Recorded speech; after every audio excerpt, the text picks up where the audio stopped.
Depuis plus de 20 saisons, Deadliest Catch nous plonge dans le monde brutal, exaltant et impitoyable de la pêche au crabe en Alaska. Nous avons vu le danger, nous avons vu le cœur brisé, et nous avons vu comment les capitaines et les équipages font face à des vies qui sont tout sauf ordinaires. Au fil des ans, des centaines de pêcheurs ont participé à l'émission. Mais quelques noms se détachent, des légendes de la mer de Bering, dont les histoires continuent de se dérouler aujourd'hui encore. Voici où se trouvent aujourd'hui certaines des plus grandes vedettes de l'émission. Sig Hansen, la réflexion réticente. Sig Hansen fait partie de Deadliest Catch depuis le premier jour et dirige le Northwestern d'une main de fer. Depuis la première en 2005, il est l'un des piliers de la série. Mais lors d'une récente interview avec People Magazine avant le début de la saison 21, le On-Air, août 2025. Hansen a surpris les fans avec une confession. Il a pensé à la retraite. « Je suis pêcheur. N'oubliez pas que vous parlez à un menteur professionnel, » plaisante-t-il avant de reprendre son sérieux. « J'y pense tout le temps. Quand je pense à la retraite, c'est seulement parce que j'ai perdu tant de gens et j'ai de plus en plus peur à chaque fois que nous sortons. Les dangers de la mer qu'il considérait autrefois comme des défis lui pèsent aujourd'hui lourdement. » Hansen est marié à June, avec qui il partage 2 filles adoptives ainsi qu'une fille biologique issue d'un précédent mariage. Il dit souvent qu'il aimerait passer plus de temps à se remémorer les décennies d'amour et de vie qu'il a vécues avec sa femme. Malgré toutes les pertes et les craintes, son héritage reste intact. Hansen est l'un des plus grands capitaines de l'histoire de Deadliest Catch, et comme il se doit sa fille cadette Mandy, est aujourd'hui à la tête de son propre navire. Capitaine Wild Bill Wichrowski, combattre sur 2 fronts. Le capitaine Bill Wichrowski, connu des fans sous le nom de Wild Bill, a rejoint la flotte pour la première fois lors de la saison 13 2017 en tant que skipper du Summer Bay. Mais la tragédie a frappé en 2020 lorsque son patron de pont et ami proche Nick McGlashan est mort d'une overdose. La même année, Wichrowski a révélé une autre bataille, le cancer de la prostate. Son diagnostic a été rendu public au cours de la saison X9, et dans la saison 20 des caméras ont suivi son traitement. Wild Bill a refusé de s'éloigner de la mer. « Je vais continuer à pêcher jusqu'à ce que je ne puisse plus pêcher », a-t-il déclaré, déterminé à inspirer d'autres personnes confrontées à des difficultés similaires. Sur Facebook, il a récemment informé ses fans qu'il suivait une radiothérapie et des traitements hormonaux. La testostérone est tombée à un niveau proche de 0 à dessein, a-t-il expliqué. Mais il semble que je n'ai plus de cancer maintenant. Et s'il admet que les traitements lui font sentir que les années le rattrapent, il n'en reste pas moins reconnaissant et exhorte ses partisans à se faire examiner s'ils présentent des symptômes. Sa résilience et son ouverture d'esprit lui ont valu des vagues de soutien, ce qui prouve que pour Wild Bill, le combat n'est jamais une simple question de capture, mais de survie. Jake Anderson. Survivre à la perte et trouver la sobriété. Le parcours de Jake Anderson dans Deadliest Catch a été l'un des plus déchirants et des plus inspirants de la série. Il a rejoint l'équipe en 2007 à l'âge de 27 ans. Aujourd'hui, âgé de 44 ans, sa vie a été marquée par la tragédie, la perte et l'addiction, mais aussi par la guérison et la croissance. Anderson a perdu sa sœur Chelsea Dawn et plus tard son père, dont le corps a été retrouvé quelques jours après sa disparition. Ces événements dévastateurs ont alimenté son long combat contre la dépendance aux opioïdes, une histoire qu'il a courageusement partagée dans son livre Relapse. Bien que les rechutes aient été nombreuses, la détermination de Jake n'a jamais faibli. Ces dernières années, il a trouvé la sobriété et la stabilité auprès de sa femme Jenna et de leurs 3 enfants. Son fils Luca, autrefois en proie à des crises d'épilepsie, a depuis surmonté sa maladie et vit désormais libéré de ce fardeau. Anderson, pêcheur de 4e génération originaire d'Anacourt, dans l'État de Washington, a également été brièvement copropriétaire du navire Saga, consolidant ainsi sa place non seulement en tant que membre du casting, mais aussi en tant que membre de la longue tradition de pêche que sa famille a bâtie avant lui. Il a fini par perdre le bateau à cause de problèmes financiers. La perte de ce bateau et une série d'impôts impayés, circonstances d'autant plus malheureuses qu'il essayait de gérer une entreprise de pêche, l'ont poussé à participer à Deadliest Catch. Il a été introduit dans l'émission par Sig Hansen, et je suis actuellement le capitaine du Titan Explorer. Bien qu'il ait connu quelques problèmes dans la saison 20 lorsque le bateau a perdu son pilote automatique et a eu une fuite, il est revenu sain et sauf sur le rivage avec sa cargaison de crabes. Comparé au triste toxicomane que nous avons connu, Jake Anderson a changé de vie et est plus heureux. Nous pouvons également constater qu'il est plus orienté vers la famille et qu'il construit progressivement la vie de ses rêves. Malan Reyes, qui a été matelot dans l'émission Deadliest Catch, a travaillé sur 2 navires nommés Seabrook et Cape Caution. Il est apparu dans l'émission dans 14 épisodes à partir de 2012 avant sa malheureuse disparition. Il est décédé d'une intoxication aiguë aux substances dures le 27 juillet 2011. Il a ensuite été transporté d'urgence à l'hôpital North Valley Montana dans sa ville natale de Whitefish dans le Montana. Des comptes rendus antérieurs de l'incident rapportent que sa mort a été causée par une crise cardiaque. La mort a toutefois été confirmée par le coroner et shérif du comté de Flathead, Brian Hino. Dans sa déclaration à USA Today, le décès a été jugé accidentel. Au moment de sa mort, il était âgé de 38 ans et sa femme Heather Sullivan et leurs 4 enfants lui survivent. Son corps a été incinéré et ses meilleurs amis ont répandu ses cendres dans la mer de Bering. Pour faire face à la perte, la famille a eu recours à de bons souvenirs de Reyes et d'être entouré d'amis et de membres de la famille. Son épouse a également souligné qu'il avait touché de nombreuses vies, en étant lui-même, en affichant toujours une attitude positive et en souriant. En même temps, elle se souvient avec émotion qu'il était son rock tout en étant le sien. Mandy Hansen. Mandy a pris exemple sur son père devenant l'un des capitaines préférés de Deadliest Catch. Elle joue dans la nouvelle saison 21 de Deadliest Catch avec un nouveau statut en se dirigeant vers l'ouest pour trouver le trésor inhérent à l'île d'Adam, en Alaska. Son père Sig Hansen lui a récemment confié son navire pour diriger un équipage qui comprend également son mari Clark Peterson, bien que Sygne admette qu'il n'avait pas beaucoup pensé à son arrivée dans l'équipe. Au départ, il a récemment parlé de son apparition comme d'une bénédiction. Il pense qu'elle a permis à Northwestern et à Time Bandit de faire un pas en avant par rapport aux autres bateaux. Il l'a qualifié avec justesse de « Chip of the Old Block ». Il a célébré son indépendance et sa décision de se lancer seul dans la pêche. Elle s'est également défendue et a prouvé qu'elle était l'un des garçons. À son retour de Ladakh, il aurait déclaré qu'en fin de compte, elle avait pris les bonnes décisions. Keith Colburn, le capitaine. Keith Colburn a été victime d'un mini-accident vasculaire cérébral dans la saison 20 de la série, où il s'est effondré sur le pont. Cela a laissé place à des questions sur son état de santé et son retour dans la série. Alors que certaines d'entre elles provenaient d'une réelle inquiétude, d'autres présumaient que Keith serait mis à l'écart avec le lancement officiel d'une nouvelle saison.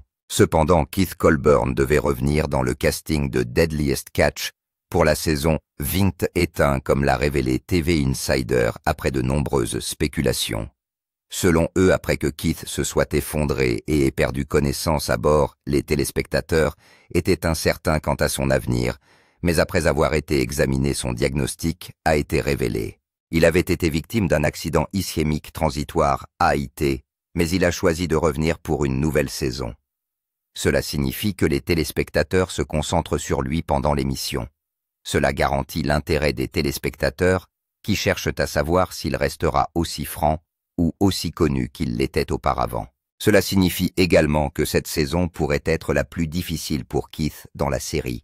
Et bien qu'il n'y ait pas encore d'annonce de retraite en vue, il se pourrait qu'ils doivent quitter la série. Ce que personne ne peut dire en revanche, c'est dans combien de temps. Jonathan et Andy Hillstrand, les favoris des fans. Jonathan et Andy Hillstrand ont quitté en 2017. Bien que la raison de leur départ n'ait pas été révélée publiquement, certains pensent qu'elle est liée à des problèmes juridiques spécifiques. Discovery Channel les a poursuivis en justice en 2010 pour ne pas avoir terminé un tournage pour lequel ils s'étaient engagés et a annoncé que le duo quitterait l'émission.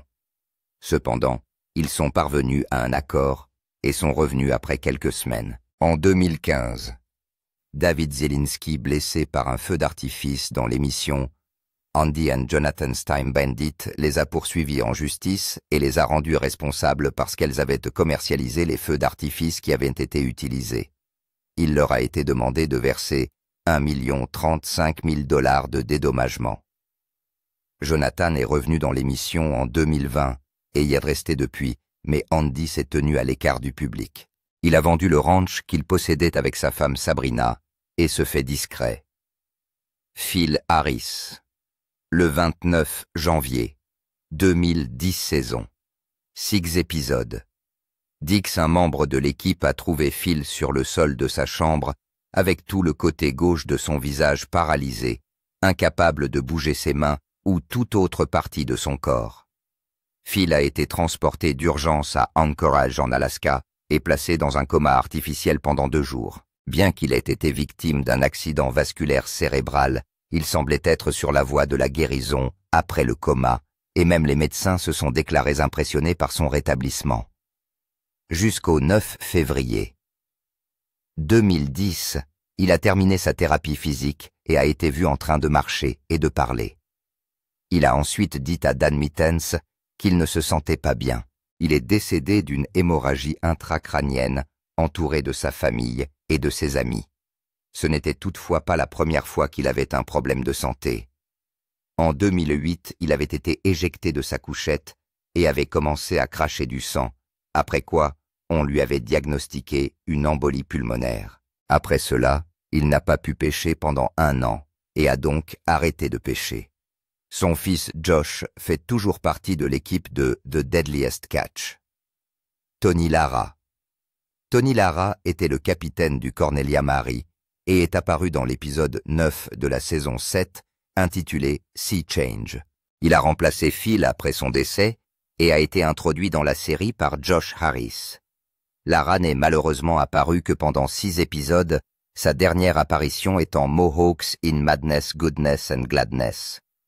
Il a servi de point d'ancrage à Josh, encore visiblement ébranlé par l'affaire McManus, qui a entraîné la disparition du bateau dans l'épisode d'X8. Après son bref passage dans l'émission, Lara est décédée à l'âge de 50 ans à Sturgis, dans le Dakota du Sud, en août 2015, alors qu'il participait au rallye moto de Sturgis, dans le Dakota du Sud, et la cause du décès a finalement été déterminée comme étant un tissu cicatriciel sur le cœur de Lara, ce qui correspond aux effets d'une crise cardiaque. Bien que son apparition dans l'émission ait été brève, il a grandement influencé la vie de ceux avec qui il a travaillé. Même après sa mort, il a été loué pour être un bon professeur qui était toujours là lorsque ses amis avaient besoin de lui. Sophia Bob Nilsson. Considérée comme l'une des plus jeunes stars de l'émission, elle a rejoint l'émission en 2023 et s'est classée à l'avant-dernière place avec 144 120 $. Elle est également la plus jeune capitaine âgée de 24 ans seulement. Elle a admis que la raison pour laquelle elle a repris Victory était son sens des responsabilités pour perpétuer l'héritage de sa famille, en particulier celui de son père Gary Nilsson, qui est décédé de problèmes cardiaques, alors qu'elle était trop jeune pour apprendre l'art de la pêche à ses côtés. Sa mère Annette Donvito est également décédée pour des raisons inconnues. Elle a également admis qu'elle n'était jamais montée sur un bateau avant le décès de son père. Son vaisseau était l'un des 2 laissés aux 3 enfants de leurs parents, Brett Brandon et Sophia. Elle a été entraînée par Jake Anderson qui a compris très tôt ce que signifiait la perte d'un parent. Elle préfère être appelée Bob plutôt que Sophia et a accumulé de nombreux fans depuis qu'elle a rejoint la série. Linda Greenlaw. Linda Greenlaw est la seule femme capitaine de pêche à l'espadon en Amérique. Elle a été présentée dans le film The Perfect Storm de Sebastian Junger et a reçu des éloges pour avoir été l'un des meilleurs capitaines de toute la côte Est. Elle pratique la voile depuis son plus jeune âge et voue une passion sans faille à la mer. Elle a commencé à travailler sur des bateaux de pêche à l'Espadon à l'âge de 19 ans. Elle a progressivement gravi les échelons jusqu'à commander son propre navire et à raconter ses expériences dans ses livres qui lui ont valu le titre de U.S. Maritime Literature Award et New England Book Award. Elle a récemment vécu à Iloho et à Surrey dans le Maine. Elle y est capitaine d'un homardier, livre des bateaux sur mesure, organise des charters de pêche et cultive même des huîtres tout en menant de front sa carrière d'écrivain. Elle a rejoint Deadliest Catch en 2023 dans la saison X9 de l'émission et était co-capitaine avec Wild Will Wichrowski.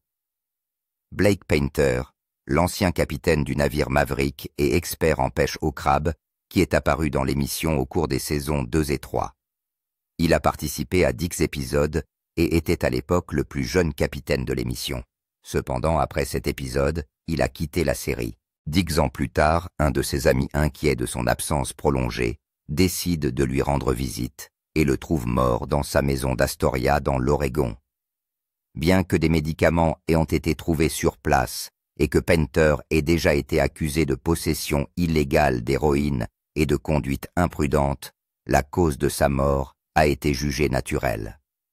Les autorités ont affirmé qu'il n'y avait aucun signe d'acte criminel ou de circonstances suspectes. Rick Shelford. Rick est la 4e génération d'une fière dynastie de pêcheurs d'Alaska et il est né dans l'entreprise de pêche qui appartenait à sa famille, Shelford Fisheries. Il a commencé à pêcher en tant que débutant en 1997 et a gravi les échelons en tant que matelot-ingénieur avant de devenir capitaine de l'Aleutian Lady en 2012.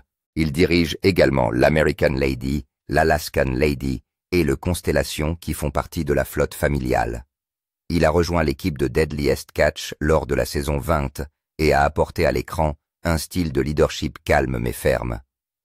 Il fait souvent preuve de professionnalisme, même lorsqu'il est confronté à l'adversité, et a récemment acquis un nouveau navire baptisé Bountiful. Il est toujours déterminé à faire perdurer le nom et l'héritage de la famille. Justin Tennyson, embarqué à l'automne 2010 par le capitaine Jonathan Hillstrand, il est apparu dans la saison 7, alors que son cousin Eddie Uwe Kulani travaillait sur le navire. Tennyson était un pêcheur expérimenté qui résidait au Texas depuis 3 ans. Il a bien travaillé avec l'équipe de Time Bandits jusqu'à sa mort. Il a été retrouvé mort dans une chambre à Homer, en Alaska, en février 2011. Au départ, les rapports indiquaient que des substances complexes et de l'alcool avaient été trouvés dans sa chambre. Cependant, personne ne pouvait être certain que c'était la cause de sa mort. L'autopsie a révélé qu'il était décédé des suites de complications liées à l'apnée du sommeil. Steve Harley-Davidson. Steve Harley-Davidson est le capitaine de Southern Wind. Il a pris la mer à l'âge de 10 ans lorsque sa famille a déménagé dans le nord et la pêche est devenue une partie de sa vie. Il a reçu le surnom de Harley pour se distinguer des autres Steve à terre. C'est un battant qui a à peine le temps de se faire des amis, mais qui est là pour entrer sortir et rouler sur n'importe qui dans l'AT. Son esprit de compétition a créé des tensions avec ses collègues capitaines. Kit Colburn l'a critiqué pour avoir repéré et contrôlé de nombreux autres poissons, affirmant que cela portait atteinte à l'étiquette de la pêche. Il était co-capitaine du Barbara J avec Jack Bonnell. Le navire est toujours actif tout comme lui, et il se surnomme lui-même Captain of Southern Wind sur ses réseaux sociaux, publiant parfois des mises à jour. Nick McGlashan. Nick a lutté contre l'addiction, un fait connu des fans de Deadliest Catch et de ses coéquipiers. Il a quitté l'émission pendant une brève période, en 2017, pour suivre un traitement dont il est revenu sobre. Il a commencé à travailler en mer alors qu'il n'avait que 13 ans en tant que matelot, mais il est rapidement devenu chef de pont grâce à son éthique de travail et à la profondeur de ses connaissances. Il avait 33 ans au moment de sa mort. Wild Bill avait appris la nouvelle juste avant le début de la saison d'hiver 2021. La nouvelle a durement frappé l'équipage de Summer Bay, et son capitaine Bill se reproche constamment de ne pas avoir fait plus pour empêcher Nick de rentrer au Tennessee. Jacob Hutchins. Il a rejoint l'équipe dans la saison d'X9 et a reçu des critiques dithyrambiques de la part des téléspectateurs, mais dès la saison 20, les critiques se sont gâtées. Au début de la saison d'X9, le natif d'Olympia dans l'État de Washington a rejoint l'équipe désireux d'être le premier capitaine noir à pêcher le crabe dans la mer de Bering. Les fans ont apprécié Jacob pour son dynamisme et ses penchants musicaux. Il était le chanteur du Jacob Hutchins Band. Bien qu'il ait prévu d'atteindre le sommet dès le départ, il a dû gérer ses compétences, son temps et son expérience pour parvenir à la barre du capitaine. Il a travaillé avec Saga sous la direction de Jake Anderson, avec Wizard sous la direction du capitaine Keith Colburn, et dans la saison 20, il a travaillé sous la direction de Rick Shelford pour le navire Aleutian Lady. Il a eu des conflits inévitables avec le capitaine Keith Colburn sur des questions de performance de respect des tâches sur le bateau, et il a été impliqué dans des situations tendues sur l'Aleutian Lady, avec l'équipage parfois basé sur des préjugés raciaux. Il reste dans l'émission représentant de manière unique les Noirs américains, tandis que les fans l'encouragent depuis la ligne de touche. Joe McMahon. En 2015, un producteur associé a été abattu devant sa maison de Pasadena en Californie, après être sorti pour enquêter sur les bruits étranges qu'il avait entendus dans la cour. Selon CBS, le tireur présumé a également été retrouvé mort dans sa voiture le même jour des suites de coups de feu qu'il s'était lui-même infligés. Un peu plus tard, à la demande de son père par le biais de lettres écrites, nous avons découvert qu'un ami de lycée avait tiré sur Joe. Il a ajouté « Nous ferons tout ce qu'on nous demandera parce que nous croyons fermement à l'objectif commun de mettre fin à la violence armée. » Jack Bonnell. Il rêvait depuis l'enfance d'être capitaine d'un bateau principalement parce qu'il avait été élevé par son père, qui faisait souvent du crabe sur la mer de Bering. Il a grandi avec des histoires de matelots, de tempêtes et de crabe royal. Il est apparu pour la première fois dans l'émission lors de la saison 15 en tant que matelot, où il s'est opposé à Jake Anderson au sujet de la sécurité et des pratiques de tournage. Il a ensuite été renvoyé pour insubordination après s'être gravement blessé à la jambe à cause d'un pot de crabe. Dans la saison d'X9, il est devenu capitaine de son navire Barbara J qu'il a co-skipperisé avec Steve Harley-Davidson. Il a ensuite parlé publiquement de ses problèmes de dépendance et de rébellion, et un tournant s'est produit lorsque son père a été victime d'une attaque. C'est ce qui l'a poussé à faire le ménage et à s'engager pleinement dans la pêche. Aujourd'hui, il est sur un pied d'égalité avec les capitaines chevronnés, Eagle 3 Crew. En 2016, l'épisode Dungeon Cove a été l'événement de la saison. Bien que de courte durée, il suivait les flottes de crabes de l'Oregon qui bravaient la côte nord-ouest du Pacifique à la recherche de crabes dormeurs dont le prix est très élevé. Bien qu'il n'ait été diffusé que pendant 6 épisodes, il a présenté l'un des moments les plus tragiques de Deadliest Catch dans l'épisode 3. Intitulé à l'origine Lost at Sea, l'épisode montrait en temps réel 5 bateaux de pêche en train d'affronter une tempête dans la baie de Close.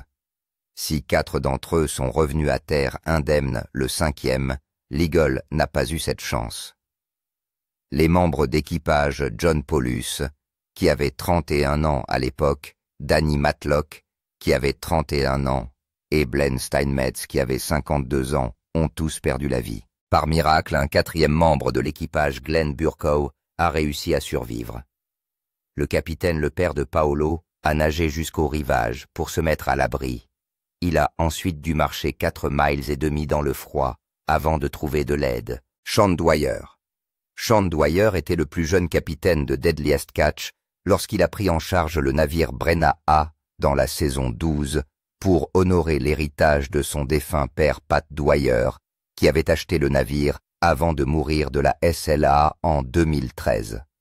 Étant un pêcheur de 3e génération, il était déterminé à faire ses preuves dans la rude mer de Bering, tout en gagnant le respect pour son leadership calme et son souci de la sécurité. En 2016, Il a été condamné à une amende par The Last Fish and Game pour des trappes d'évacuation de casiers à crabes de taille insuffisante et a été mis à l'épreuve pendant 2 ans. Après la saison 15, il a mis fin à son contrat avec la famille Dwyer tout en soulignant que leur séparation n'avait rien de dramatique. Il est ensuite revenu avec Eleanor J dans les saisons d'X8 et d'X9 sous le nom de St. George Marine, qui exploite plusieurs autres navires, dont Brenna A et Jennifer à Ross Jones. Ross Jones n'a pas participé à Deadliest Catch pendant longtemps. Il est apparu dans seulement 2 épisodes de la saison 16. Il était l'un des 3 membres d'équipage de Greenhorn sur le navire Saga qui naviguait vers les eaux près de la frontière russe au début de la saison d'hiver. Le capitaine du Saga, Jake Anderson, tentait de devancer ses collègues capitaines et prévoyait d'aller plus vite que la tempête de glace qui s'annonçait. Bien qu'il n'ait pas participé à l'émission depuis longtemps, ses fidèles fans ont signalé sa disparition sur Facebook en juin 2022. Jake a également indiqué qu'il avait sincèrement aimé Ross Jones, même s'il s'agissait d'un dur à cuire.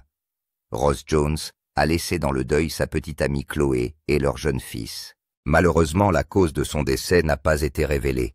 Ceci est dû à la déclaration publiée par Deadliest Catch World.